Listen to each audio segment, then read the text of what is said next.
So, what about the journey itself? What is it that you're searching for when you go on a journey? And what's important to realize is wherever you go, you are bringing yourself. So, make sure that you're open to finding out what it is that you are actually searching for and relate it to wherever it is that you are contextually so that you're not losing the opportunity to really grow within yourself and entirely focus on the exterior journey instead of the interior journey. Here he's talking about someone that he met on the road. She longed for the true journey of an Odysseus or Ishmael or Gulliver or even a Dorothy of Kansas, wherein passage through space and time becomes only a metaphor of a movement through the interior of being. A true journey, no matter how long the travel takes, has no end. What's more, as John Le Carre, in speaking of the journey of death, said, nothing ever bridged the gulf between the man who went and the man who stayed behind. So, what are the sort of conversations that you have?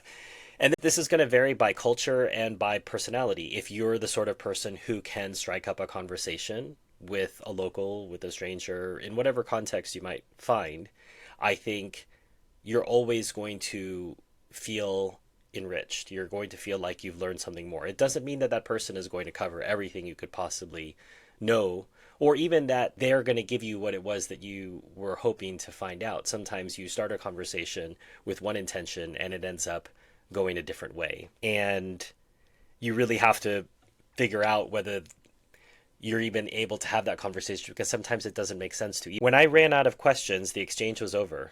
Across the central north, conversations had been difficult to strike up. The people were polite but reserved.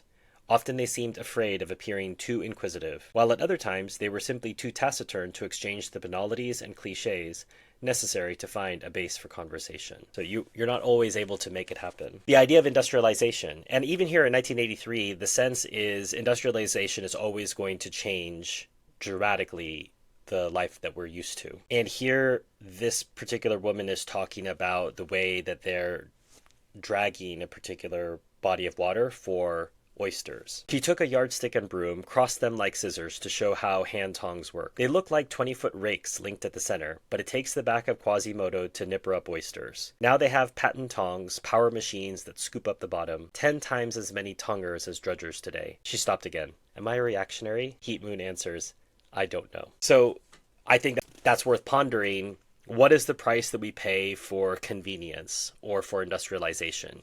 And so often in America, we've not stopped to ask or answer that question. We've simply assumed that progress, faster, better, industrialization is by itself better. And I think since 1983, we found out that's not really the case.